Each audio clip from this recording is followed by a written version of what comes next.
వచ్చిందన్నమాట. వింటారా? ఈరోజు మా జ్యోతక్క బర్త్డే. Happy birthday జ్యోతక్క. ఒక మాట చెప్పనా, మనిషి ఉన్నప్పుడు వాళ్ళ వాల్యూ తెలుసుకోకుండా ఉంటే నువ్వు ఎంత ఏడ్చినా తర్వాత వెనక్కి తిరిగి చూస్తే కనిపించినంత దూరం అయిపోతారు. సేమ్ మా నాన్న. మా అక్క ఉన్నప్పుడు అక్క వాల్యూ తెలియలేదు. ఇప్పుడు ఎంత బాధపడినా నో యూస్ కదా.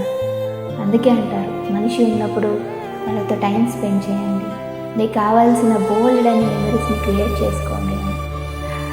కానీ మనిషి వాల్యూ తెలియకుండా ఉన్నాము అంటే ఈరోజు ఆ పెయిన్ తీసుకోవడం చాలా కష్టంగా ఉంటుంది.